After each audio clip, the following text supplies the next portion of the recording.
The night I landed at Detroit Metro after 2 years in Leipzig, my mother met me at arrivals, and the first thing she said wasn't hello. It was, please don't tell anyone at dinner you've been clean for 8 months. I stood there with my 2 suitcases and a carry-on full of lab notebooks, and I said, Mom, what did you just say to me? She looked past my shoulder at the baggage claim. We'll talk in the car. My name is Iris Callahan. I am 29 years old. 3 weeks before this airport conversation, I had delivered a plenary lecture at the European Congress of Neuroscience in Vienna. 8 weeks before that, my second first author paper had been accepted at Nature Neuroscience. My Marie Sklodowska-Curie postdoctoral fellowship at the Max Planck Institute for Human Cognitive and Brain Sciences had just wrapped its second and final year, funded at €212,000. I had not set foot on American soil since August of 2024. And somewhere during those 22 months, my father had decided that the simplest way to explain my absence to our relatives was to tell them I was in a residential treatment facility in Arizona for an opioid addiction I did not have. If you're enjoying this story so far, don't forget to hit the like button and subscribe. Drop a comment telling me where in the world you're watching from. I love hearing from you. Now let me take you back to that drive home from the airport, and what I found taped to the inside of my mother's glove box that told me exactly how far the lie had gone. The drive from the airport to my parents' house in Plymouth was 42 minutes. My mother drove the whole way with her hands at 10 and 2, her wedding band catching the light from the dashboard. I asked her 3 times to pull over. She kept driving. She finally spoke on 275, near the Ford Road exit. Your father has been under a lot of stress, Iris. He loves you. People in the family got worried when you went quiet on social media, and he needed a way to explain it that protected you. I said, Mom. A way to explain what? She said, your absence. I said, I sent everyone my new address in Leipzig in September 2024. I sent group emails every 4 months with updates. I mailed Grandma Eileen a postcard every Sunday. She said, your father thought the updates were confusing people. He thought it would be easier if he gave them a simpler story. Simpler. I repeated the word like it was a foreign language. What story, Mom? She gripped the wheel. You know how Richard is. Everything he does is to protect you. I said, Mom. What did he tell them? She drove another half-mile in silence. Then she said, he told them you had been struggling with prescription painkillers after a fall. He told them you went to a facility in Sedona. He told them you were doing very well but that the medical privacy aspect meant they couldn't reach out. I sat there in the passenger seat of her Volvo and watched a billboard for a fertility clinic slide past. I said, open the glove box. She said, Iris. I said, open the glove box, Mom. She reached across, clicked the latch. Inside was the registration, an expired car charger, a tube of peppermint hand lotion, and a greeting card with daffodils on the front. I pulled the card out. It was from my Aunt Judy. The inscription inside in her careful schoolteacher handwriting read, Iris, sweetheart, there is no shame in your journey. We are all rooting for you. Come see us when you are ready. Love, Aunt Judy. I read it 3 times. My mother said quietly, she gave it to me at the 4th of July cookout to give to you whenever you came home. I said, Mom.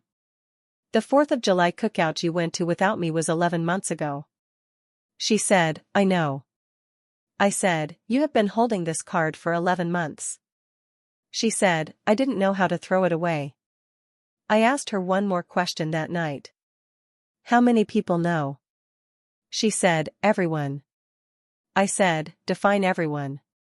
She said, both sides of the family, everyone at your father's department, Pastor Greg, the Kowalskis next door, and your brother Trevor's in-laws. I didn't speak for the rest of the drive. I looked out the window. I watched the Michigan summer slide past in the dark. Let me tell you who my father is, because you need to understand what kind of man constructs a 2-year fiction about his daughter's recovery. Richard Callahan is 62 years old. He has taught American history at Washtenaw Community College for 31 years as an adjunct, which in the academic world means a revolving contract with no tenure, no office of his own, and a course load that eats the soul. He was ABD, all but dissertation, at the University of Michigan from 1989 to 2003. He never defended. His advisor retired. His funding dried up. His marriage to my mother was the only stable thing he built in those years, and he built it around the version of himself who was going to be Dr. Callahan any day now. He never was. I started beating him at his own game when I was 14. Westland Science Fair, Spring 2011, I was in 9th grade. My project on memory consolidation in rats won first place in the behavioral science division. The project that took second place was one he had quietly been co-designing with an undergrad student of his from the community college. He laughed about it at dinner that night. My mother laughed with him. I laughed because I was 14 and I wanted him to love me. The next morning he told my 8th grade brother Trevor that Iris gets things because teachers like cute girls. Trevor repeated it to me on the school bus. That was the beginning. I graduated valedictorian from Plymouth Canton High in 2015. My dad did not speak at my party. He stood by the cooler and told my Uncle Marcus that valedictorian at a Plymouth public school doesn't mean what it used to. I went to Michigan for undergrad, neuroscience major, full academic scholarship. I graduated summa cum laude in 2019. My dad said at dinner the night of my commencement, "Michigan's not what it was, honey. Don't get too proud of yourself." I went to Johns Hopkins for my PhD in 2019. I defended my dissertation in 2023, and the department nominated me for the annual Ruth Nussenswig Dissertation Prize. I won it. I called my dad from my apartment in Baltimore the night of the ceremony. He said, "Congratulations, Iris, listen, I have to go, Trevor is coming over to help me refinish the deck." He hung up. The Marie Curie Fellowship came through in the spring of 2024. €212,000 over 2 years at the Max Planck Institute in Leipzig, Dr. Helena Voigt's lab, memory consolidation during slow-wave sleep. I called my mother. I said, "Mom, I got it." She said, "Iris, honey, that's wonderful. Here, let me put your father on." He got on the phone. He said, "Germany." I said, "Leipzig." He said, "You're going to Germany to do what you could do here." I said, "Max Planck is the best memory lab in the world, Dad." He said, "Iris, you have been running from this family since you were 18 years old." I said, "Running from what?" He said, "From being ordinary." I said, "Dad." He said, "Call your mother when you land." He hung up. I flew to Leipzig on August 18, 2024. I rented a small apartment on Gottschedstrasse in the Zentrum West district, 11th floor, a view of a cathedral spire through the kitchen window. I joined Helena Voigt's group of 23 researchers from 9 countries. I worked hard. I read on trains. I presented at conferences in Lisbon, Amsterdam, Copenhagen, Vienna. I made friends. I learned to cook spätzle from a colleague named Francisca. I sent my mother pictures of the Christmas markets in December. She replied, "Beautiful honey, stay safe." That was the whole reply. I sent my grandmother postcards every Sunday. She was the only person from home who wrote back regularly, letters on lavender stationery with the Callahan monogram she had used since 1972. Her letters did not mention my father. I did not notice that at the time. I should have. When I landed at Detroit Metro on June 4, 2026, I was coming home for 2 reasons. The first was that my fellowship had ended and I had accepted an assistant professor position at the University of Michigan starting in September. The second was that the University of Michigan's College of Literature, Science, and the Arts had selected me as one of 6 recipients of the 2026 Distinguished Young Alumni Award, which would be presented at a formal gala in Ann Arbor on June 27, 23 days after I landed. My mother already knew about both the job and the award. She had not told my father about either. I slept at my parents' house that first night because I had nowhere else to go until my new apartment in Ann Arbor became available on the 15th. My dad was at a summer teaching workshop in Traverse City. I didn't see him until Sunday. I spent Friday morning in my childhood bedroom making phone calls. I called Maya Torres first. Maya had been my best friend since Hopkins. She was now a pediatrician in Boston. She had known exactly where I was for the full 2 years.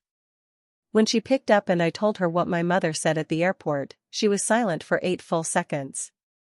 "Iris," she said. "Iris, I need to tell you something. Your cousin Bethany messaged me on Instagram in February. She asked if you were doing okay. I told her you were thriving. I sent her a picture of you at the Vienna conference. I assumed she was just being nice. She didn't reply to my picture. I called Bethany at 10:40 a.m. She picked up on the second ring.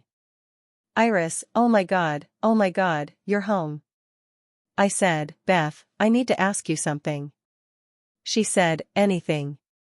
I said, "What did my dad tell you about where I've been?" She went quiet. She said, "Iris, I don't know if we should do this over the phone." I said, "Beth. Please." She said, "He told us you relapsed in 2024 after a back injury.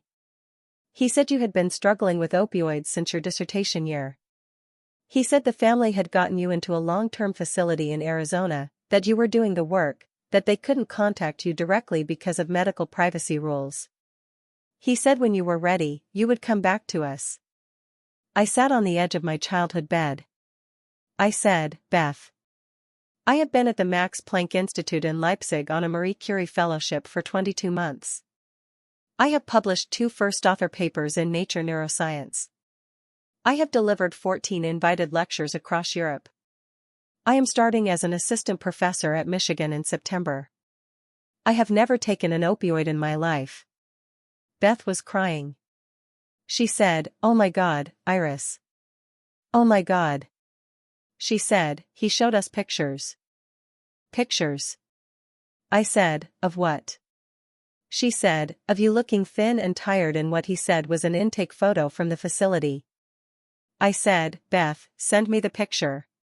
She airdropped it 3 minutes later. It was a photo of me taken in Copenhagen in October 2024 after a 19-hour travel day to a conference. My hair was in a messy bun. There were shadows under my eyes. I was holding a coffee. He had cropped out the conference lanyard and the Carlsberg Research Center backdrop. I made 11 more phone calls that Friday. My Aunt Judy. Uncle Marcus. My cousin Dylan in Grand Rapids. Pastor Greg from the church my parents still attended. My brother Trevor. Trevor's wife, Angela. A family friend named Barbara Kowalski who had known me since I was 7. Every single one of them had been told some version of the same story. Pastor Greg had led a prayer circle for me in April. Barbara Kowalski had dropped off a casserole at my parents' house twice. Trevor, my older brother, said on the phone in a flat voice, "Iris, I wondered sometimes." He kept showing us different facility names. First it was Sedona, then Tucson, then Flagstaff. I thought he was getting confused because he was stressed. I said, "Trevor." He said, "I should have asked." I should have asked. I said, "Trevor, where did you think all my research publications were coming from?" He said, "Dad told us a friend of yours was posting under your name to keep your identity alive in the field while you recovered." I closed my eyes. I said, "That is not a thing that exists." Trevor said, "I know that now. I didn't know it then." That afternoon I drove to my grandmother's house in Northville. Grandma Eileen was 84 years old, retired English teacher, widowed in 2019, living alone in the brick ranch where she had raised 3 sons. She opened the door and I walked into her arms, and I did not cry, which surprised me more than anything else that day. She said, "Iris, come in. I have been waiting for you to come see me in person for 2 years." I said, "Grandma." She said, "I know. Sit down." "I know." She walked me to her kitchen table. She pulled a manila folder from the sideboard drawer. She set it between us. She said, I have been keeping a file. I said, Grandma.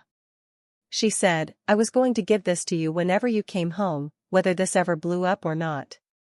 You earned the right to see what they have been saying. She opened the folder. Inside were photocopies of 6 emails my father had sent to aunts, uncles, cousins, and 2 neighbors between September 2024 and March 2026. Screenshots of a Facebook prayer request my mother had posted in November 2024 asking for prayers for our daughter's silent battle. A printed transcript of a voice memo Grandma had made during Thanksgiving 2024 in which my father could be heard telling the table, "We are doing the best we can. Please do not bring this up when she finally comes home, she is going to be fragile." A handwritten list of the 29 people Grandma knew for a fact had been told the lie. She tapped the list. Iris, she said. I told your father 2 weeks after he started this, at his own kitchen table, that I did not believe a word of it, that I had your letters from Leipzig on my refrigerator, that I had your postcards in a binder in my closet. I told him I would not participate. He said to me, Mother, if you contradict me, you will break this family. I said to him, Richard, you already have. She reached across the table and took my hand. She said, I did not call you about it because your work was important and I did not want you to feel pulled home by something he had built on sand. But I am telling you now, I do not agree with one thing he has done, and I am going to stand with you, however you choose to handle it. I said, Grandma. I need a few days to think. She said, take your time, sweetheart. She said, what are you thinking, just roughly? I said, the University of Michigan is giving me an award on June 27th. He has been invited. She looked at me over her reading glasses for a long moment. She said, Iris. I said, Grandma. She said, do you know what room that event will be in? I said, the Michigan League Ballroom. She said, that is the room your grandfather proposed to me in, at a faculty dinner, in 1961.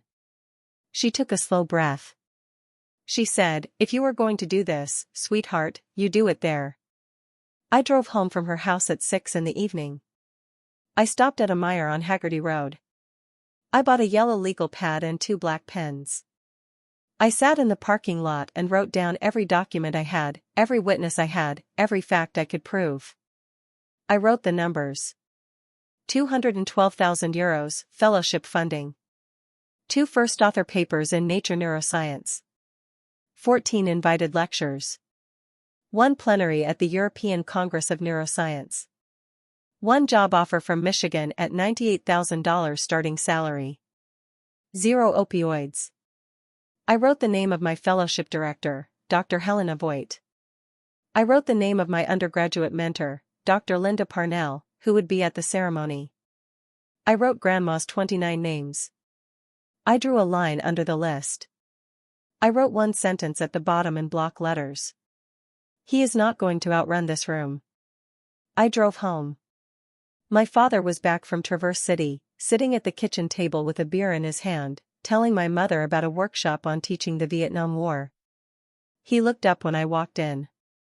He said, well, there she is. Iris, honey. Welcome home. How are you feeling? I looked at him. I looked at my mother. I said, I'm good, Dad. Jet lag. I'm going to go to bed. He said, we're proud of you for coming home. I said, I bet you are. He didn't catch it. My mother did. I went upstairs. I shut my door. I took out my phone. I emailed the gala's events coordinator at the University of Michigan. Subject, bio correction for June 27th ceremony. Body, please confirm my full professional bio will be read before the award is presented, including my fellowship, institution, and publication record. I would like 3 minutes at the podium for remarks, as listed in the program. I would also like to request 1 addition to my guest list. Please add Dr. Helena Voigt of the Max Planck Institute. She will fly in from Leipzig. She has already confirmed. The coordinator wrote back 40 minutes later. Of course, Dr. Callahan. We look forward to hosting you. The envelope was printing itself, one sentence at a time. I was not angry yet. I was organized. There is a difference. The 23 days between my arrival and the gala were the quietest war I have ever fought. I moved through my parents' house like a woman visiting someone else's memory. I made coffee in the morning. I ate the eggs my mother made. I said the necessary sentences. Yes, I slept okay. Yes, jet lag is strange. Yes, the weather is nicer than Germany. I did not bring up Leipzig. I did not bring up the fellowship. I did not bring up the award. I was waiting to see what he would do when I did not volunteer information, and he did exactly what I expected. He filled the silence with the story he had already been telling. The first Sunday I was home, Trevor and Angela came over for dinner. My father poured the wine himself. He stood at the head of the table, looked at Trevor, not at me, and said, "Before we sit down, I just want to say how proud I am of the work Iris has done over the last 2 years. Everyone at this table knows what that work looked like." Angela cut her chicken and said nothing. Trevor looked sick. My mother said, "Richard, maybe we should eat." He said, "The doctors told us the first 6 months home are the hardest. I want us all to be gentle." I took a sip of wine. I wrote it down later that night in the blue notebook I had bought at Meyer. Sunday dinner, June 7, 2026. He is still telling the story in the third person about me while I am sitting at the table. On Monday, June 15, I moved into my faculty apartment on Division Street in Ann Arbor, 2 blocks from the university. My parents offered to help. I told them a colleague was helping. My father did not ask which colleague. I took my 2 suitcases, my lab notebooks, my grandmother's binder of postcards, Maya's number on speed dial, and Grandma Eileen's folder sealed in a manila envelope at the bottom of my laptop bag. My mother stood in the driveway and waved like she was seeing me off to summer camp. My father was inside, grading papers. I met Dr. Elena Markham, my new department chair, on Wednesday. I set up my office on the 4th floor of the Biomedical Sciences Research Building. I met Dr. Linda Parnell, my undergraduate mentor, on Thursday morning at a coffee shop on North University Avenue. I told her the full story. She did not interrupt. When I was done, she set down her cup and said, "Iris, would you like me to speak about you before the award is presented?" I said, "Linda, I want your presence in the room more than I want your voice at the microphone." She said, "That's my girl." She said, "Whatever you need from me, you ask." I said, "I am going to ask you to sit at the front table with the other department chairs. I want my father to see you from across the room." She said, "Done." If you're hooked on this story, make sure to subscribe and turn on notifications so you never miss an upload. Your support means everything and helps me bring you more emotional stories like this one. Now let me take you to the last 72 hours before the ballroom. Maya Torres flew in from Boston on Wednesday, June 24. She stayed in my spare bedroom. Dr. Helena Voigt flew in from Leipzig on Thursday, June 25. I met her at a cafe on Main Street called Comet Coffee at 2 in the afternoon. She was wearing a charcoal blazer, her hair cut shorter than I had seen it last, and she hugged me the way she had hugged me the day I defended my first paper. She said, "So, tell me everything." I told her. I showed her my father's emails. I showed her the cropped Copenhagen photograph. I showed her Grandma Eileen's list of 29 names. Helena read for 15 minutes without speaking. She drank her coffee. She set the folder down. She said, "Iris, in Germany we have a word for this. I will not use it here because I don't want you to hear it." She said, "You are going to be fine. Tomorrow night you are going to be surrounded by people who know who you are. I will be there. Your mentor will be there. Your grandmother will be there. And when your father looks at that room, Iris, he will understand what he has lost." I said, "Helena, I don't want him to understand. I want witnesses to understand." She said, "Same thing, eventually. Different timeline." My father called me at 7:48 on Thursday evening. I let it ring twice before I picked up. He said, "Honey, I wanted to talk about Saturday." I said, "Okay."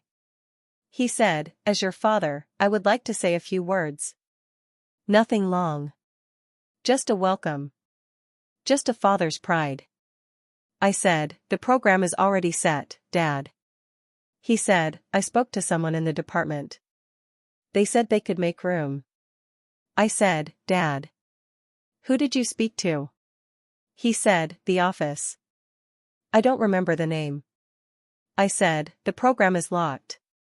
"It has been locked for 2 weeks." He said, "Well, I am sure something can be arranged on the night." I said, "I don't think so, Dad."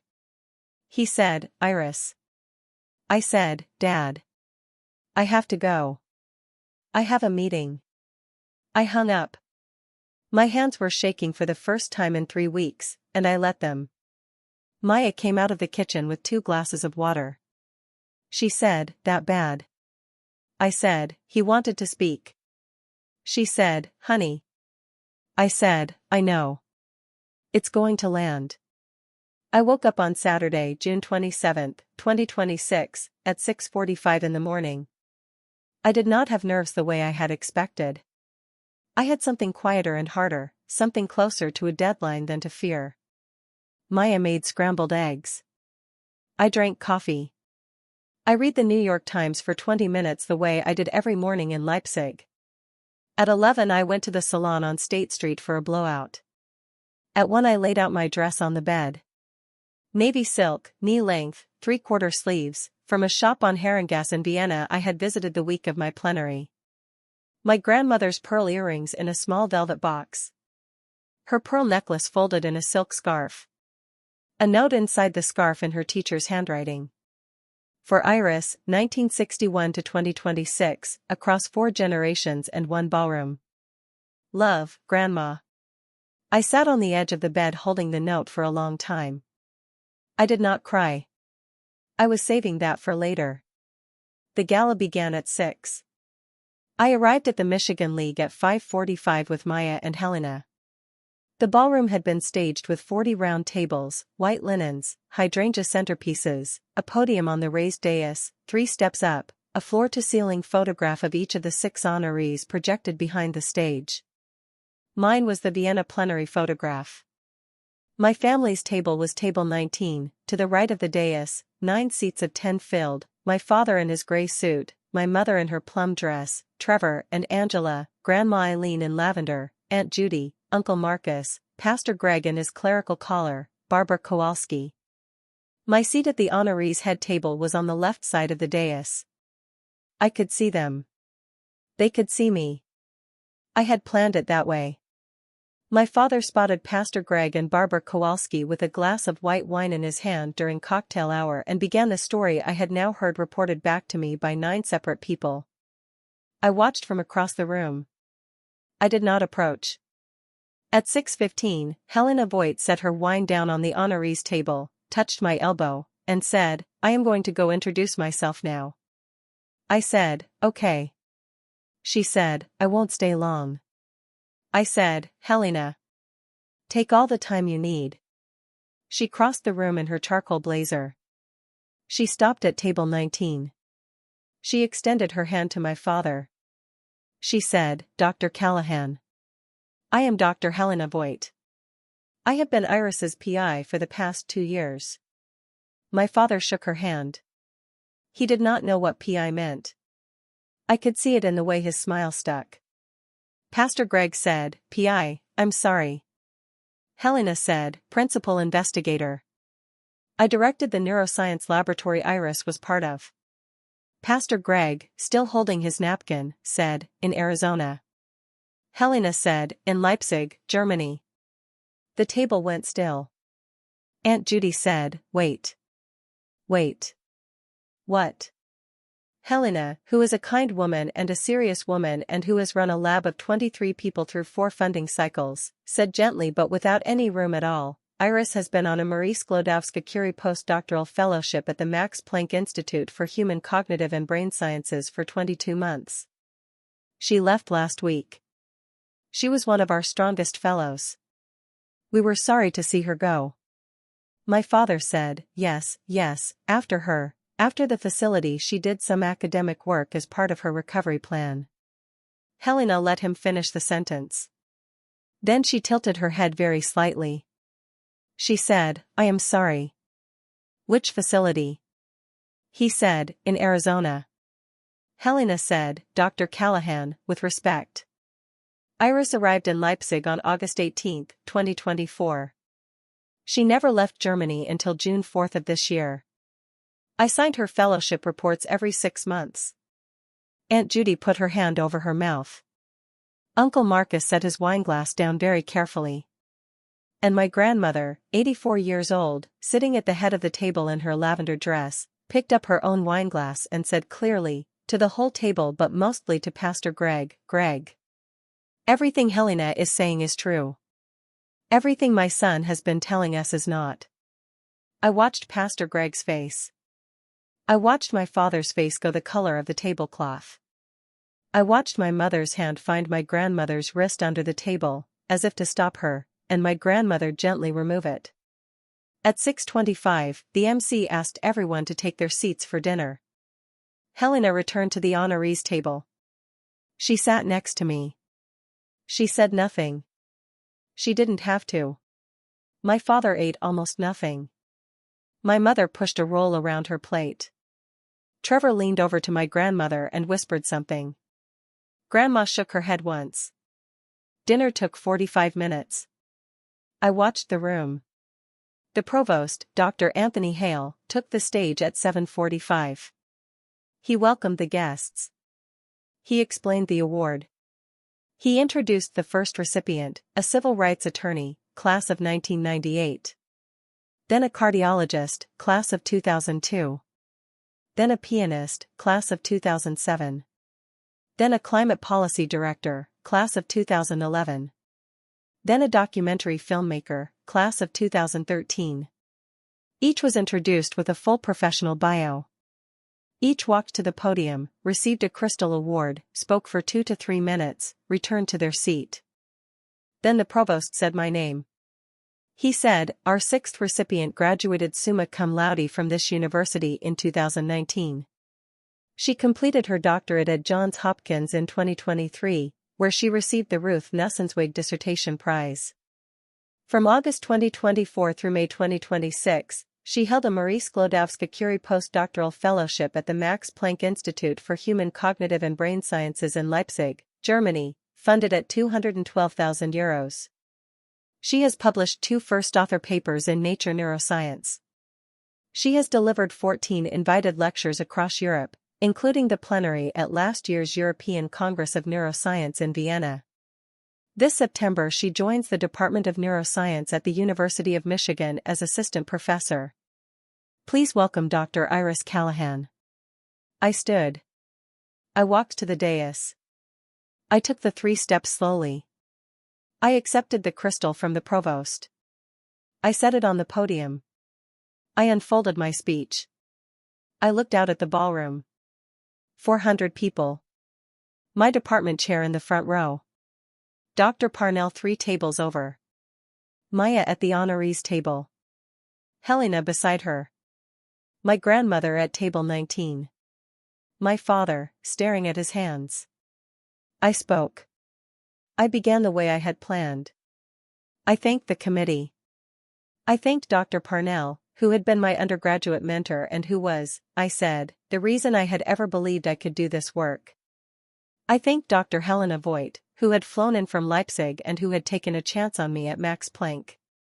I thanked my grandmother, Iris Callahan, who had kept every one of my postcards on her refrigerator for 22 months. The room applauded softly. Then I took a breath. I said, I want to use the rest of my time to say something unusual for an occasion like this. Please bear with me. The room quieted in a way ballrooms rarely quiet. I said, 2 years ago, when I left Michigan for Leipzig, my father, Dr. Richard Callahan, who is here tonight at table 19, decided that my absence was too complicated to explain to our relatives. So he told them a different story. He told them I was in a drug rehabilitation facility in Arizona. He told them I had an opioid addiction. He told them the family had gotten me into a long-term program. He told them I could not be contacted because of medical privacy rules. He led a prayer circle for my recovery at a church I have not attended since I was 17. He showed my cousins a photograph of me from a neuroscience conference in Copenhagen that he had cropped and described as an intake photograph. He told my brother that a colleague of mine was writing my research papers under my name to preserve my reputation in the field while I recovered. None of that was true. I have never taken an opioid. I was never in a facility. For the last 22 months I was in Leipzig, doing the work you just heard read aloud in my bio. I looked directly at table 19. My father was staring at the tablecloth. I said, "Dad. I was never missing. You were lying." The room did not breathe. I said, to the aunts and uncles and cousins and neighbors in my family who believed him, "I do not blame you. He is my father. You trusted him because you loved him. I forgive the believing. I do not forgive the telling." I said, to this university, "Thank you for the award, and thank you for being the first place in my adult life where my record has been allowed to speak without someone in my own home editing it first." I raised my glass toward my grandmother. I said, "Grandma. This one is for you." I stepped back from the podium. The silence held for one full second. Then someone in the back stood up. Then someone else. Then Dr. Parnell. Then Helena. Then the entire honorees table. Then, slowly, the entire ballroom. The applause lasted 94 seconds. I counted in my head because it was the only way I could keep my hands from shaking. I returned to my seat. The provost came back to the podium, held the room for a breath, and said, "Thank you, Dr. Callahan. The next recipient is our final honoree of the evening, Professor Emeritus Henry Okafor, class of 1967. Henry, a retired chemistry professor with snow-white hair, climbed the 3 steps, set his papers down, adjusted the microphone, and opened his remarks by saying, "That is a very hard act to follow." The ballroom laughed. The ballroom needed to laugh. At table 19, my father had still not looked up. My mother was crying into a napkin. Pastor Greg stood, folded his napkin, set it on the table, and walked out of the ballroom through the side door. He did not come back. Aunt Judy rose from her chair, crossed the ballroom to the honorees table, knelt next to mine, and whispered, "Iris. I am so sorry. I am so sorry." I took her hand in both of mine. I said, "Aunt Judy. It's okay." She said, "It is not okay. But I am here. I am here now." The ceremony ended at 9:22. I did not go to table 19. I stayed in the reception hall with Maya and Helena and Dr. Parnell, accepting the handshakes of colleagues and deans and strangers who had just watched the most honest 3 minutes of my life. My father tried to approach me once at 9:45. Helena stepped forward, not aggressively, just enough, and said, "Dr. Callahan is speaking with her colleagues. She will come find you when she is ready." He backed off. He did not try again. My grandmother came to me at 10:02. She did not say anything. She put her palm on my cheek the way she used to when I was 7. She held it there for a long time. Then she walked out of the ballroom on Trevor's arm. I left at 10:15 with Maya and Helena. My grandmother was waiting beside Maya's rental car in the parking structure on Thompson Street. She was alone. She had told Trevor she wanted the walk. She hugged me. She said, "I told you, sweetheart." That was the room. She said, "Go to bed. Call me in the morning." We drove back to my apartment. I checked my phone at 10:31. 11 missed calls from my mother. 3 from my father. 1 from Trevor. 1 text, 3 lines long. "Iris. I am so sorry. I should have asked. I don't blame you if you don't want to hear from me for a while. I am here when you are ready. I set the phone face down on the counter. I poured a glass of water. I sat at the kitchen table with Maya and Helena for a long time and I did not say anything. Helena looked at me over her glass. She said, Iris. You did not sound angry up there. I said, I wasn't. I was done. I slept for 10 hours. I woke up on Sunday, June 28th, at 9:17 in the morning to sunlight on my bedroom ceiling and the smell of coffee Maya had already made. My phone had 41 new messages, most of them from relatives I had not spoken to in 2 years. I sat at the kitchen table in a t-shirt and read them one by one. Aunt Judy, call me when you can, I am so sorry. Uncle Marcus, your father is a fool, I am ashamed I believed him. Cousin Bethany, I sent you flowers last night, they should arrive today, please eat something. Cousin Dylan, I have been throwing up since the ballroom, not because of you, because of us. Barbara Kowalski, the casserole dish is still at your parents' house, when you are ready I would like to cook for you again. Pastor Greg, one line, I owe you a conversation, I am making a list of people I need to call back, please forgive the ordering, yours will not be last. Trevor, at 6:30 in the morning, I am outside my own house at this hour because I cannot look at my wife and tell her I am not the kind of man who should have asked harder questions, I will call you when I am steadier. My mother, 4 voicemails, each one softer than the last, all of them ending on the same phrase. He did not mean it the way it sounded. My father, 1 text. It said, we need to talk. No apology. No acknowledgement. I did not answer him. My mother drove to Ann Arbor at 11:15 without calling first. Maya let her in.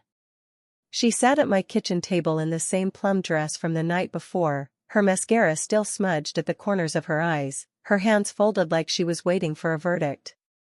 She said, Iris, please come home. Your father is humiliated. I said, Mom. That is what accountability feels like.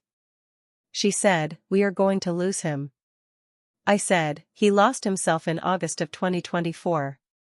You have been watching it happen for 2 years. She said, will you ever forgive him? I said, maybe. Not soon. And never without conditions. Not without him sitting in a room with every single person he lied to and telling them the truth out loud. He will not do that. I know he will not. So forgiveness is not the currency I can use with him right now. She said, so what is? I said, silence, and time, and evidence. She cried for a while. I let her. Maya brought her a glass of water. My mother did not drink it. She left at 12:10 without eating. I stood on the balcony of my apartment and watched her get into her Volvo and sit there for 7 minutes before she started the engine. I did not go down. Consequences landed the way they always do, slowly and then all at once. On Tuesday, the Dean of Liberal Arts at Washtenaw Community College quietly withdrew my father's name from consideration for the History Department chair position he had been a finalist for. A colleague of his who had been at the gala had sent an email Sunday night, subject line, for your awareness. My father was not fired. He was passed over for the last promotion of his career. He would finish his 32 years at Washtenaw as an adjunct, the same rank he had started at in 1994. 2 other colleagues in his department, both of whom had known him for a decade, stopped having lunch with him in the faculty dining room. He began eating at his desk. My mother told me this months later, the way you tell someone a thing because you have no one else to tell. On Thursday, Pastor Greg called me. He said, Iris, I owe you more than a phone call can hold, but I am starting here. He said, I have asked your father to step away from the prayer team for 6 months. I have told him he may return when he is willing to make an honest accounting to the congregation of what he asked us to pray for. I said, Pastor Greg. Thank you.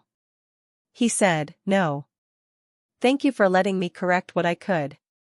On Monday of the following week, my grandmother called her estate attorney, a woman named Ruth Kaminsky whose office was on Penniman Avenue in Plymouth. She revised her will. She removed my father as co-executor. She made Trevor and me co-executors. 3 significant bequests that had been going to my father: the lake property in Alpena, a portfolio of blue-chip shares worth about $400,000, and a piece of jewelry that had belonged to my great-grandmother, were redirected. The property went to Trevor. The portfolio came to me. The jewelry was placed in a trust for my niece Emma, Trevor's daughter, to receive on her 21st birthday. Grandma Eileen called me the night she signed the paperwork. She said, "Iris, I did not do it because of your father. I did it because of you." She said, "Your grandfather would have done the same thing in 1961. I am just finishing his work." She said, "Do not thank me." I did not. I said, "Grandma, I love you." She said, "I know, sweetheart. Get some sleep." The Ann Arbor News ran a short piece about the Distinguished Young Alumni Award on the following Monday, 300 words, the fellowship, the papers, the department. No mention of the speech. But a copy of my remarks had been leaked to 3 colleagues in the Michigan Neuroscience department by someone who was in the ballroom that night. I did not chase it down. I did not need to. On the first day of classes in September, a second-year graduate student I had never met stopped me in the hall of the Biomedical Sciences Research Building and said, "Dr. Callahan, we heard what you did in the ballroom. We are glad you are here." I said, "Thank you." I went to my office. I closed the door. I cried for about 4 minutes. Then I opened my laptop and started writing the syllabus for my fall seminar on the neuroscience of autobiographical memory. My first graduate student, Aisha Johnson, joined the lab in October.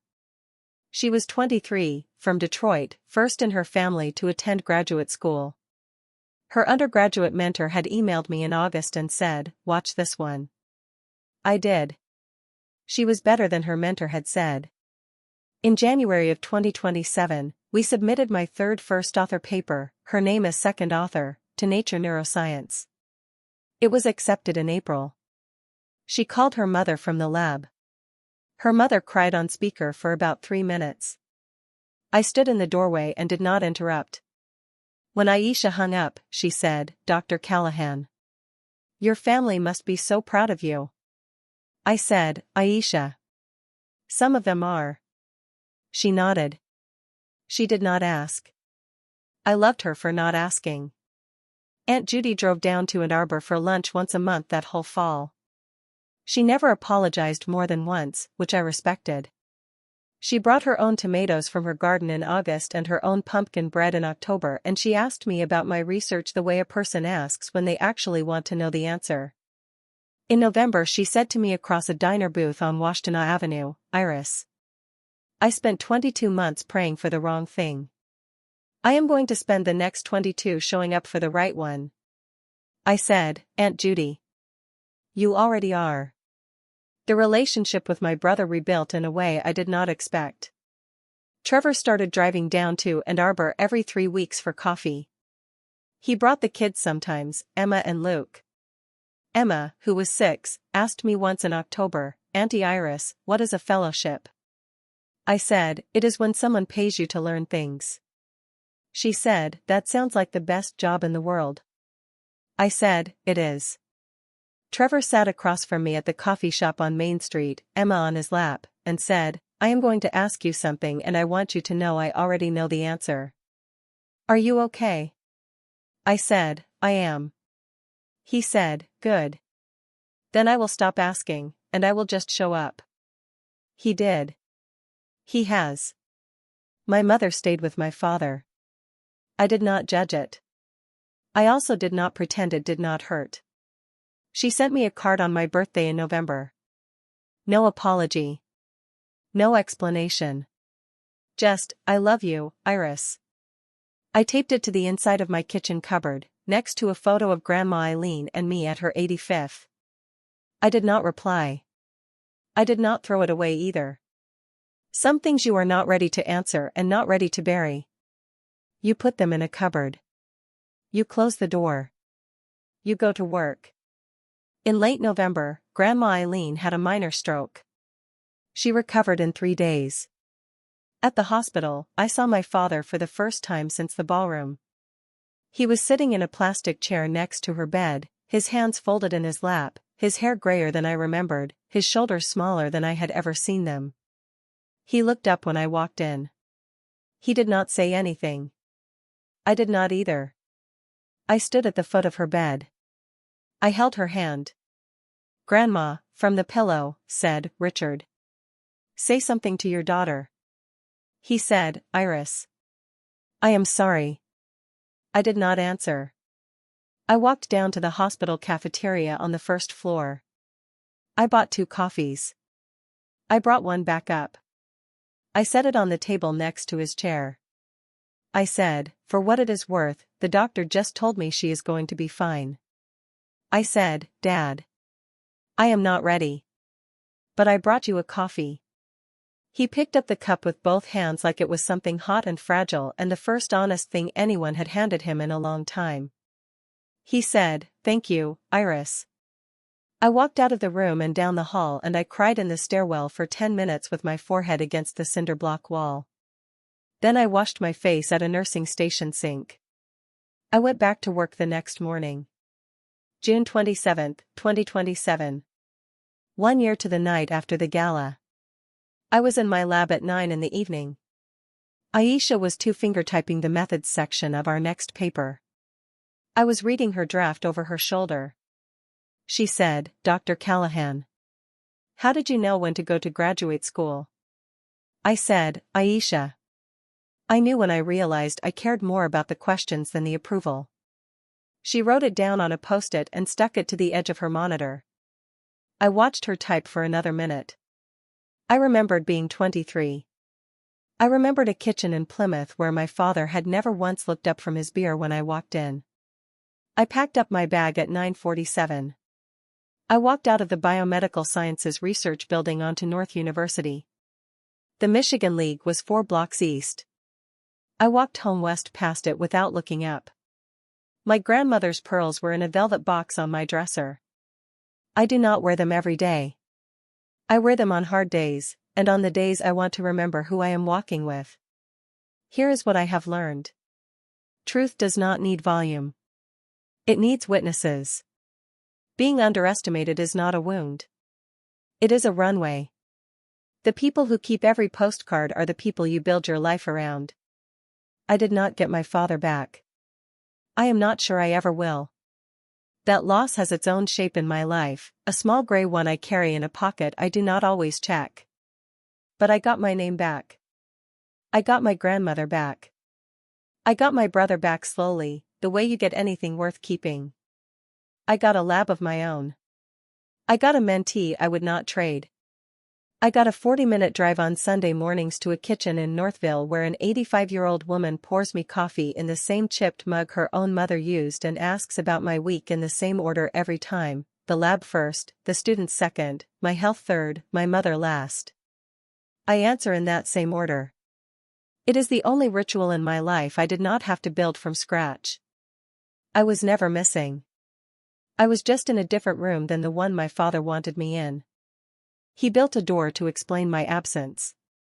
I walked through my own door instead, and the room on the other side of it was a ballroom in Ann Arbor with 400 witnesses and a microphone he had asked to speak at.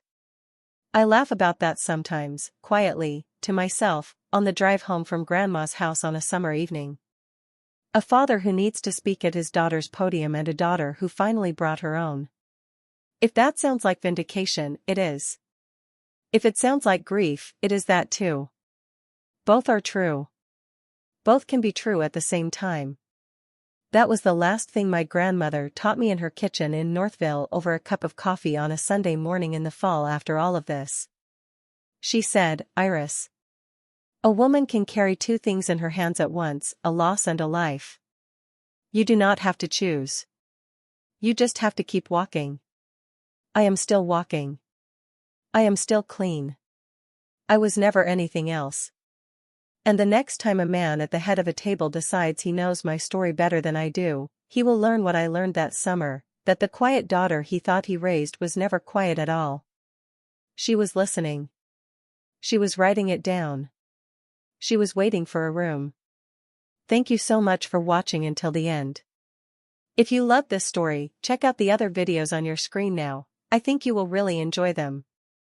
And do not forget to subscribe if you have not already. See you in the next story.